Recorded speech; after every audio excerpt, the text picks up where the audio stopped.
No programa Hora e a Vez da Pequena Empresa de hoje, você vai ver.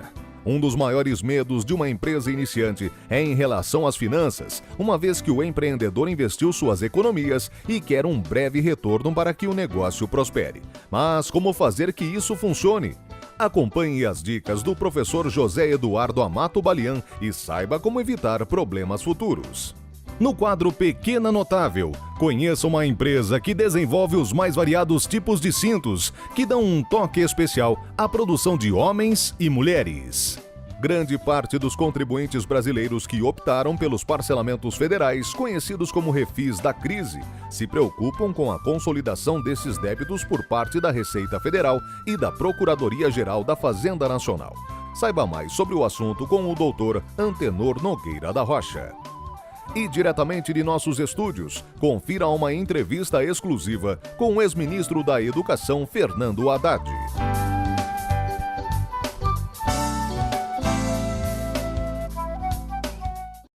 Uma grande preocupação dos contribuintes que optaram pelos parcelamentos federais através do refis da crise é em relação à consolidação dos débitos por parte da Receita Federal e pela Procuradoria-Geral da Fazenda Nacional. O assunto vem sendo muito discutido por haver uma possibilidade de revisão dos débitos incluídos no refis da crise. Ocorre que muitas vezes esses empresários, esses contribuintes, eles declararam todos os seus débitos como sendo de forma exigível pela Fazenda, sem contudo poder revisá-los posteriormente. Desistiram de processos que estavam em andamento, desistiram de revisar débitos que estavam sendo cobrados pela Fazenda para poder estar inserido, para poder estar incluído nesse plano. Recentemente, a primeira turma do STJ reconheceu o direito de poder revisar esses débitos, esses créditos tributários junto à Receita. Por quê? Porque é ilegal que se exija dos contribuintes a denúncia, a renúncia de direitos. Existe, por exemplo, o artigo 14 da Lei 11.941, que prevê a remissão dos débitos tributários. Abaixo de R$10 mil, consolidados até 2007, dezembro de 2007. O que ocorre? Também houve uma decisão na Justiça Federal dizendo que esses débitos de R$10 mil eles devem ser aplicados para cada conta e não conjuntamente. Então nós estamos falando de 4 contas diferentes. Seria débitos tributários e não tributários na administração da Receita Federal e débitos tributários e previdenciários no âmbito da Procuradoria da Fazenda. Nós estaríamos falando aproximadamente de R$40 mil para essa remissão. A Fazenda não aplica esse tipo de conduta, não aplica esse tipo de direcionamento que a Justiça determinou. Então, os empresários hoje se sentem numa situação difícil para poder pedir essa revisão administrativamente por conta da confissão de dívida que ele assinou de forma irretratável, reconhecendo todos os créditos cobrados e exigidos pela Receita como devidos. Então, o STJ, através dessa decisão, ela permite, ela entende ser possível a revisão judicial desses créditos tributários. Por quê? Porque pode ser que não sejam mais exigíveis, pode ser que sejam declarados inconstitucionais, ou então nem sequer a Fazenda constituiu esse crédito em tempo, a gente chama isso de decadência, e não seria correto e justo cobrar do contribuinte, cobrar do empresário esse débito, esse crédito tributário já prescrito ou decaído. Ou seja, é injusto que se peça para um empresário, para poder obter um benefício de parcelamento, que ele renuncie a direito seu, como é o direito da revisão desses créditos tributários. Lei Geral das Micro e Pequenas Empresas. O Brasil cresce. É simples. É super simples. O Sindicato da Micro e Pequena Indústria do Estado de São Paulo apoia esta ideia.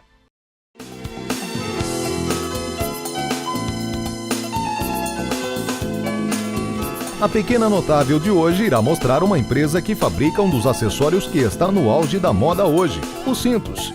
A concorrência é grande, portanto a empresa se preocupa em fabricar seus produtos com qualidade e com o maior número de modelos possíveis para crianças, homens e mulheres. Nós compramos o couro de Franca, os cardaços aqui de São Paulo mesmo, e cortamos nos balancinhos, temos o processo de colagem aqui dentro, depois montagem de fivelas, montagem de ferragem, aperto das peças, mesa de revisão e mesa de embalagem. Para a produção dos cintos são utilizados os mais diversos tipos de materiais, sempre buscando o que há de melhor no mercado. Olha, no segmento de couro com lona, no máximo mais 2 ou 3 fabricantes que conseguem produzir com qualidade. Nós criamos modelos todos os dias, criação diária, todo dia tem 2, 3 modelos novos saindo. Por fabricar cintos para grandes marcas, a empresa tem seu espaço em muitos estados do Brasil. É uma parceria, eles têm modelos que eles querem que nós desenvolvemos para eles e tem criações nossas que nós apresentamos para eles. Você acaba de conhecer mais uma pequena notável que busca tendências e qualidade para deixar a moda cada vez mais bonita. Você sabia que o identificador de chamadas telefônicas foi criado no Brasil? E que a injeção eletrônica Flex Fuel, que opera motores tanto com etanol quanto gasolina, também foi desenvolvida em nosso país? Se somos mundialmente respeitados, por que comprar produtos importados? Compre produtos fabricados no Brasil. O mercado interno cresce, sua empresa agradece, seu emprego permanece. Uma campanha do Sindicato da Micro e Pequena Indústria do Estado de São Paulo. Uma das maiores preocupações de empresários que possuem um novo negócio é em relação às finanças. O principal ponto para evitar problemas é ter consciência de que a conta bancária pessoal não deve ser misturada com a da empresa. O empreendedor deverá lançar todos os gastos do negócio em um plano de contas, mas como isso pode ser feito? Você vai separar justamente despesas fixas, despesas variáveis, gastos diretos, gastos indiretos. Existe toda uma metodologia. É sempre importante você conversar com o seu contador, que previamente já tem um plano de contas, e sentar com ele, acertar com ele, colocar um item, tirar um outro item, acertar detalhadamente a melhor maneira de bolar esse plano. Outro ponto importante para acompanhar o desenvolvimento da empresa é criar indicadores de desempenho. Os indicadores, eles relacionam variáveis que tenham alguma ligação econômica. Através dos indicadores, você consegue analisar a variação de uma variável, você pode comparar o seu desempenho com uma meta que você estabeleceu, pode comparar o seu desempenho com o setor que a empresa pertence. Quando um indicador apontar um problema, como micro e pequeno empresário deverá proceder? É a hora que você tem que investigar, então, a fundo o porquê que isso está acontecendo. Por que essa variação foi a mais, variação foi a menos. Então, você tem que ir no detalhe e verificar realmente o que está acontecendo.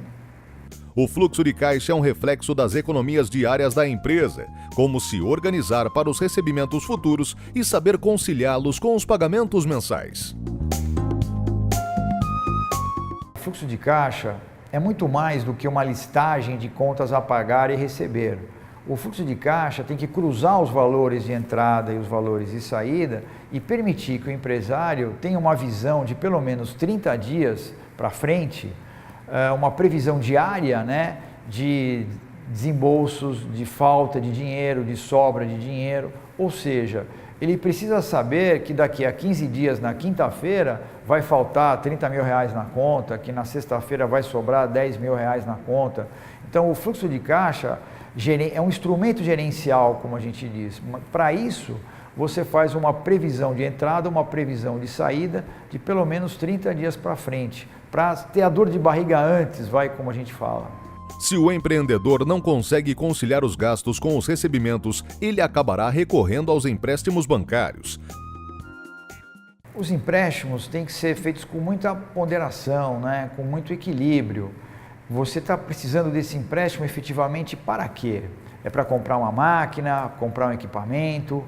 Então é uma dívida boa, né? Uma dívida que vai te permitir vender mais, produzir mais, receber, lucrar mais. Você vai fazer um empréstimo para pagar uma outra dívida? Cuidado, é muito perigoso, né? Isso pode criar uma bola de neve, pode, com os juros subindo, crescendo, pode te gerar uma dificuldade muito grande. Então a primeira orientação, o primeiro estudo é você saber exatamente, por que eu estou precisando desse dinheiro? Preciso realmente?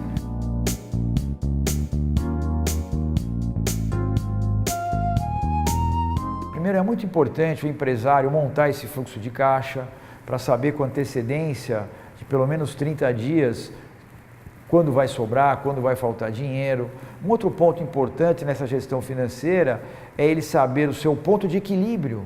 Qual a quantidade que dá o lucro igual a zero? Qual a quantidade mínima que ele tem que vender para dar o lucro igual a zero? Uma informação importante. Uma terceira informação importante, a sua necessidade de capital de giro, porque quanto mais você produz, você precisa de mais ou menos capital de giro. Então é muito importante você saber dimensionar corretamente esse volume de capital de giro para produzir na quantidade certa, para crescer na velocidade correta. São as dicas mais importantes aí que a gente considera. Com as dicas do professor José Eduardo Amato Balian, você poderá planejar e organizar melhor seus gastos sem ficar no vermelho e acompanhar o desenvolvimento do seu negócio.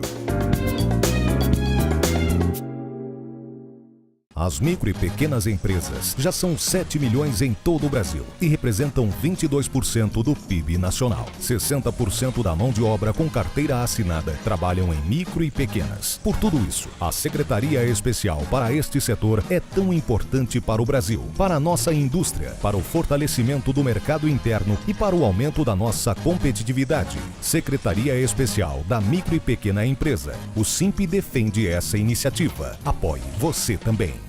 Confira agora a mais uma entrevista no programa A Hora e a Vez da Pequena Empresa.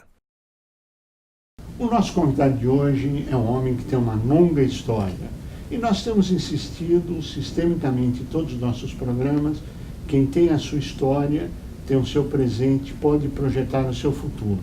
O nosso convidado de hoje tem uma longa história à frente do MEC e é o ex-ministro Fernando Haddad.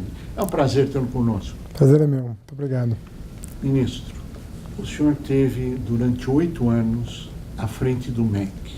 Qual a sua avaliação? Olha, eu penso que o Brasil ele avançou nessa década. Eu penso que nós revertemos uma situação que vinha se verificando de queda da qualidade do ensino. Essa curva, né, foi revertida na primeira década do século XXI. Nós quadruplicamos o investimento do Ministério da Educação em educação superior, básica e profissional. E nós ampliamos muito o acesso à educação superior e à educação profissional no Brasil. Vamos dividir para que todo mundo consiga acompanhar. Quais foram as principais conquistas nessa evolução, começando pelo ensino básico? Olha, no que diz respeito ao ensino básico, sem dúvida nenhuma, a criação do Fundo de Educação Básica, o Fundeb. O Fundeb nos permitiu dobrar, para além da inflação, os investimentos por aluno da escola pública. Além disso, nos permitiu criar o Piso Nacional do Magistério. Nós mudamos a Constituição e o magistério é a única categoria profissional que tem a previsão de um piso nacional. Com muita dificuldade de ser implementado, porque eu sempre lembro do Getúlio Vargas, né? Quando ele criou o salário mínimo, foram anos para todos se adaptarem, todos os empresários se adaptarem àquela lei. Mas aquela lei é lembrada até hoje. O piso nacional do magistério, da mesma maneira, ele demora a se adaptar, mas cria uma nova realidade para o professor brasileiro. Uma outra grande conquista foi a educação profissional. Sim. Qual foi essa conquista? Qual foi? Olha, até pela origem do presidente Lula, né, que ostentava o seu diploma de Senai, né, de curso técnico pelo Senai, o presidente Lula foi aquele que mais construiu escolas técnicas, mas não é uma coisa inusitada, porque se somar todas as escolas construídas até 2002, são 140. Ele sozinho, em 8 anos, entregou 214 novas. Então ele fez 1,5 vezes o que a soma dos seus antecessores. Então é um... importância gigantesca. Para sustentar uma economia que está crescendo, gerando emprego, sem educação profissional, nós não chegaremos longe. A outra coisa importante foi o acordo com o Sistema S. O Sistema S é obrigado hoje, né, Senai e Senac, a investir 2/3 da sua arrecadação em gratuidade, em cursos gratuitos para o trabalhador. O sistema vinha alterando prioridades e vinha cobrando pelos cursos que deviam ser... Concorrendo com o setor privado. Estava concorrendo com o setor privado, agora não. Dinheiro público. Exatamente, agora não. Ele está investindo em gratuidade. Então, hoje aqui em São Paulo, o Senac e o Senai oferecem muitos cursos gratuitos graças a essa reforma que foi feita em 2008. Bem, daí o senhor deu mais um passo que foi na educação superior, a Sim. nível superior. Qual foi esse passo? Bom, nós duplicamos a matrícula nas universidades, tanto privadas quanto públicas. Nas particulares, em virtude de dois programas. O ProUni, são bolsas de estudo para jovens de baixa renda de escola pública, 1 milhão de bolsas concedidas desde a sua criação em 2004. Fechamos agora 1 milhão de bolsas, 1 milhão, concedidas, não ofertadas, concedidas, vagas preenchidas. O financiamento estudantil, que foi todo reformulado, só para você ter uma ideia, hoje o juro do financiamento estudantil é negativo, é abaixo da inflação, é 3,4% ao ano. Que bom. Pois é. Que bom. Investimento. E se o aluno for médico ou professor da rede pública, esse financiamento é transformado em bolsa, ele não paga o financiamento. Basta ele exercer a profissão de professor ou médico do sistema público. Ele deixa de pagar. Que bom. E nas universidades públicas federais, nós saímos de 150 mil ingressantes em 2002 para 302 mil ingressantes em 2010. Mais do que dobramos o ingresso nas universidades federais. Então, você veja que hoje o aluno, o estudante que faz o Enem, ele tem 3 portas de entrada. Ele tem o SISU, que é o Sistema Unificado de Seleção das Federais, das Universidades Públicas Federais. O ProUni, que são as bolsas nas escolas particulares, e o Enem, e o FIES, que é o financiamento estudantil para aquele que não conseguir nem a bolsa nem a vaga em universidade pública. Bem, a grande imprensa, o país inteiro, aponta o seu nome como o pré-candidato a prefeito de São Paulo, Sim. pelo PT. É isso. É real? Real, né? Houve um processo intenso de debate, né? No partido, houve caravanas, né? Por todas as subprefeituras e diretórios zonais, né? E a militância e os demais postulantes compreenderam, né, que talvez o meu nome pudesse representar esse ano, com muito orgulho, o Partido dos Trabalhadores. Aí vem a pergunta: por que o PT apresenta o seu nome? Na sua avaliação. É óbvio.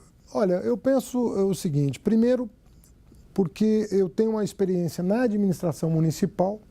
Eu trabalhei 2 anos e meio na gestão da prefeita Marta Suplicy e numa secretaria estratégica, Secretaria de Finanças, que é uma espécie de lugar privilegiado onde você olha toda a administração, né? Porque você é obrigado a liberar recursos. Claro. Então, 2 anos e meio na gestão da Marta. 7 anos e meio no governo Lula, porque eu fui em maio de 2003 para o governo Lula. Primeiro na área econômica, com o Guido Mantega, então ministro do Planejamento e atual ministro da Fazenda. E depois, por 8 anos, no Ministério da Educação, 6,5 dos quais como ministro. E depois confirmado como ministro do governo Dilma.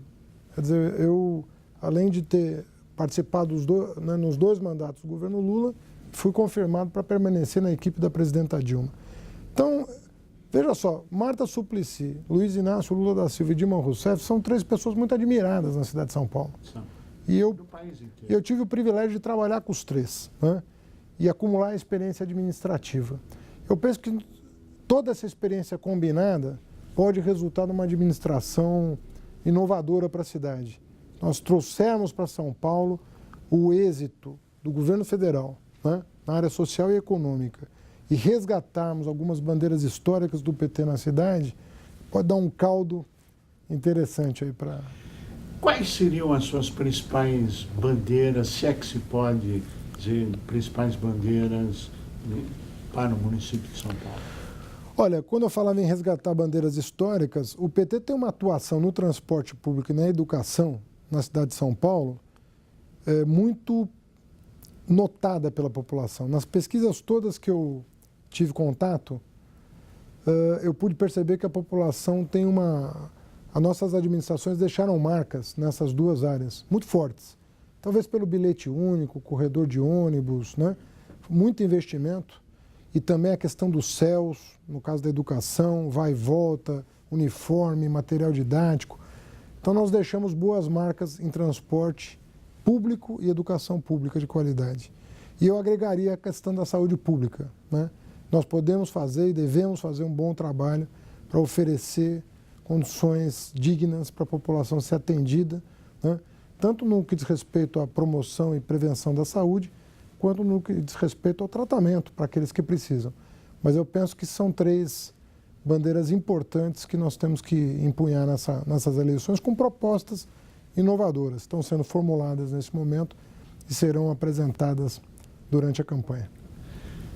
Qual a sua visão e a importância da micro e pequena empresa na sua avaliação? Olha, eu sou fã tanto do empreendedorismo quanto do cooperativismo. Eu já escrevi a respeito, porque tanto o empreendedorismo de indivíduos, né, que são, né, expoentes, né, da economia, às vezes uma pequena empresa que gera empregos, que gera uma solução familiar, e o cooperativismo, quando trabalhadores se, né, reúnem em torno de um projeto comum. Eu penso que são duas vertentes que nós devemos explorar na cidade de São Paulo e fomentar. A cidade é uma cidade empreendedora e é uma cidade que também sabe cooperar quando é necessário, né? Eu sou de uma família de pequenos empresários, eu mesmo fui pequeno empresário. Eu atuei no ramo de têxtil, né? Tinha um atacado de tecidos com meu pai na região da 25 de Março. Tive uma incorporadora e construtora com meu cunhado engenheiro, né? Antes de atuar na FIP, na Fundação Instituto de Pesquisas Econômicas, no sistema financeiro, também trabalhei no Unibanco, mas tive essa experiência de pequeno empresário na cidade de São Paulo.